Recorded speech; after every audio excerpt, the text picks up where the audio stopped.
I was requested to do this presentation for the South African Lymphatic and Venous Society in April 2025.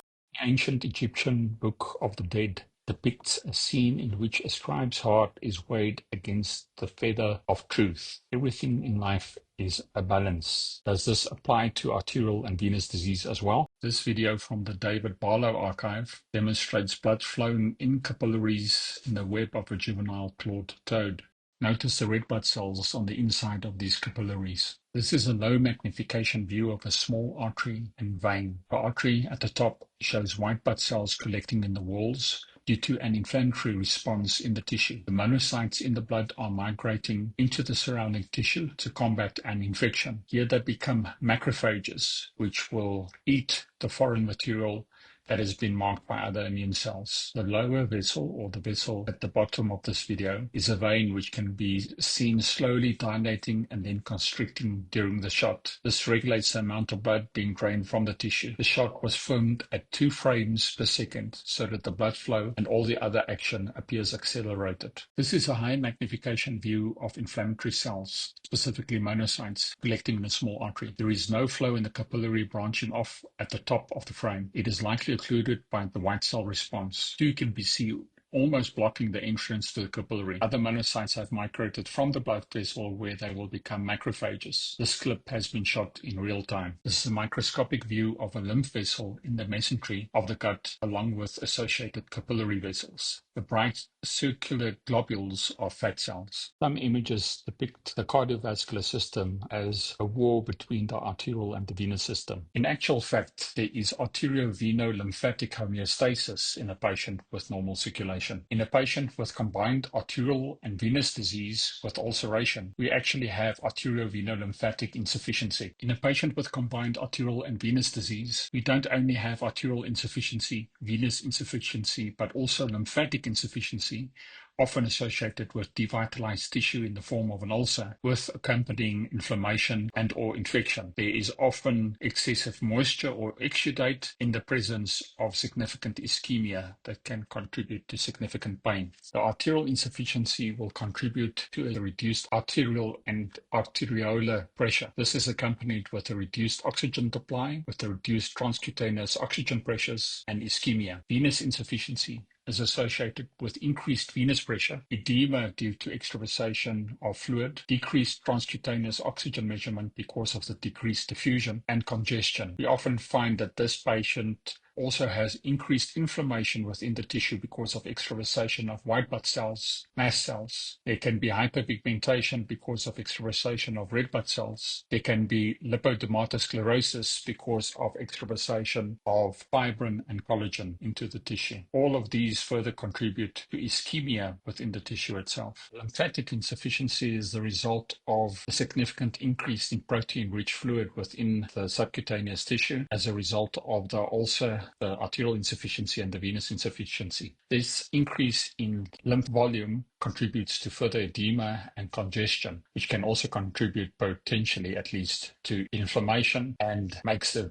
tissue susceptible to infection. In the event of an ulcer, the patient has devitalized tissue. The presence of the ulcer itself increases the oxygen requirements in the area. The devitalized tissue increases the bioburden and the risk of infection and also increases inflammation. The resulting inflammation and or infection also increases the oxygen requirements within the tissue, thereby further reducing the oxygen in the tissue, contributing to ischemia, increasing edema, and contributing to capillary congestion due to obstruction of the small capillaries by white blood cells due to the inflammation. The resulting moisture or exudate can further increase the bioburden in this area, contributing to increased risk of infection and inflammation. All of these components together contribute to ischemia or a lack of oxygen delivery to this tissue. All of these factors contribute to worsening ischemia that can further increase necrotic tissue, the bioburden, inflammation, infection, pain, and lack of oxygen within the tissue itself. In collaboration with various other associations and societies, the Wound Healing Association of Southern Africa developed a consensus document on the management of lower limb ulcers. This consensus document proclaimed that the first priority is to assess the arterial supply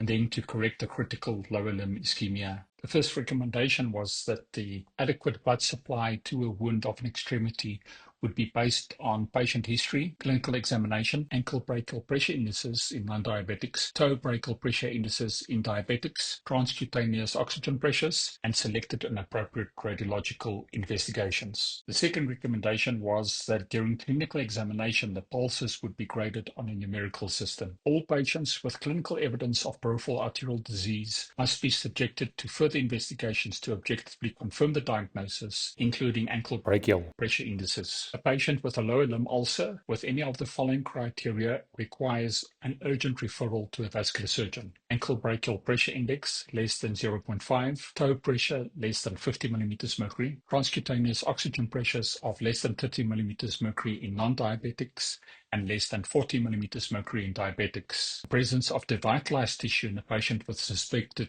peripheral arterial disease. All patients with arterial insufficiency must be placed on antiplatelet therapy, antihypertensive therapy, and statin therapy, unless a specific contraindication exists. This is dependent on patient clinical status and clear clinical assessment and clinical investigations. Smoking cessation is essential in all patients with chronic wounds, but especially those with arterial insufficiency. Patients with chronic venous insufficiency and venous ulceration require elevation of limbs at rest, exercise to strengthen the calf muscles, long-term weight control, smoking cessation, and external compression. Increasing pain after application of a compression dressing is enough justification for the dressing to be removed. Clinicians must actively encourage patients to stop smoking at every patient encounter. Debridement is contraindicated in critical arterial insufficiency, as it will create a bigger skin breach without adequate blood supply to support healing and therefore increase the risk of subsequent infection and further necrosis. Clinicians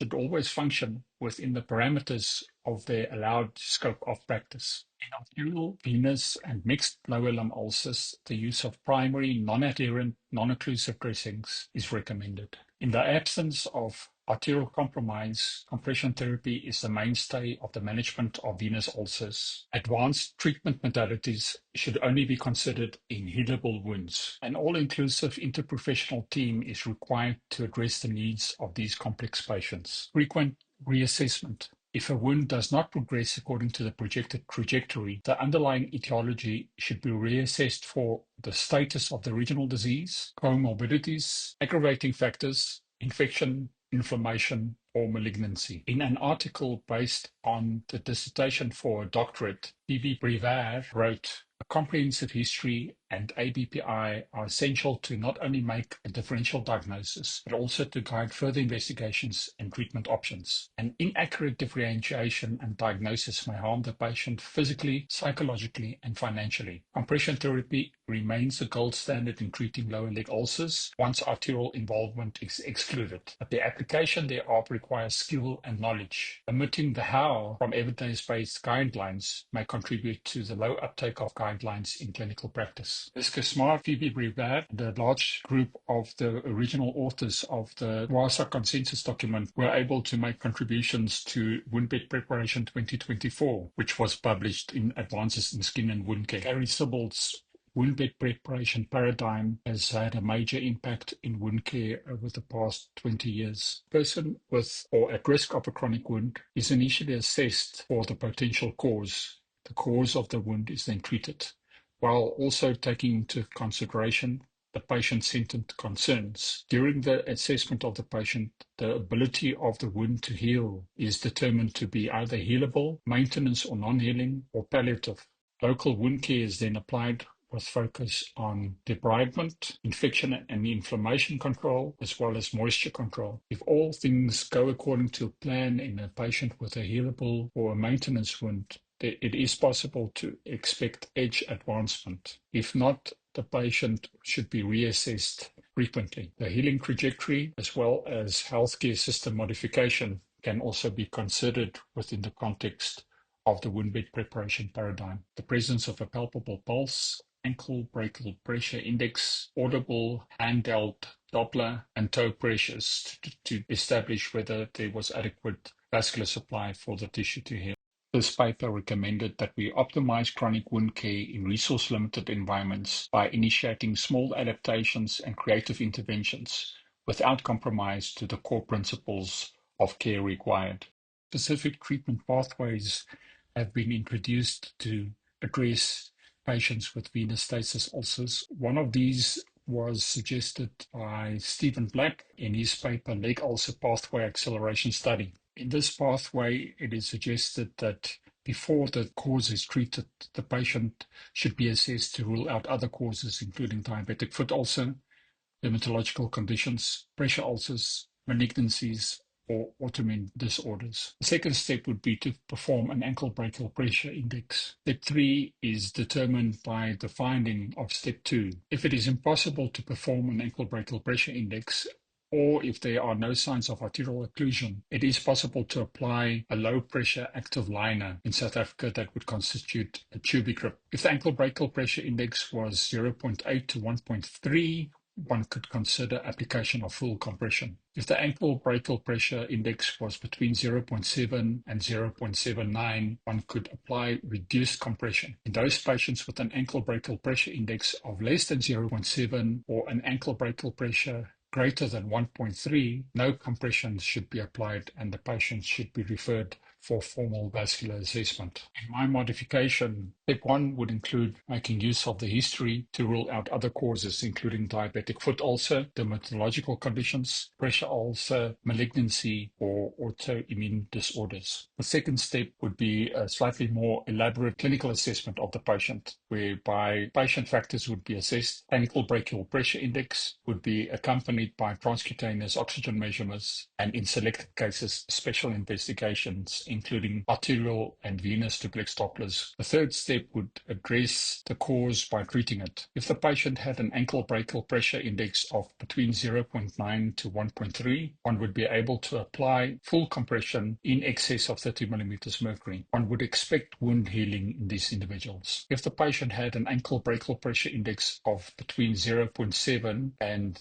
0.89, one could apply modified compression with pressure between 10 and 20 millimeters mercury. If it is not possible to perform an ankle brachial pressure index, or if the ankle brachial pressure index is between 0.5 and 0.7 in a patient with extremely poor health who is not a candidate for intervention, one could apply active liner with a low pressure between 7 and 10 millimeters mercury per layer, as in tubic grip. If the patient had an ankle brachial pressure index of less than 0.7, or if the patient had an ankle brachial pressure greater than 1.3 and was a potential candidate for intervention, no compression should be applied and the patient should rather be considered for arterial intervention. Within the context of my practice, that would involve an endovascular first approach. If a patient had modified compression or very low pressure application of an active liner and the patient did not have adequate wound progress, one would have to consider arterial intervention as well. After the intervention, the patient should be assessed frequently and then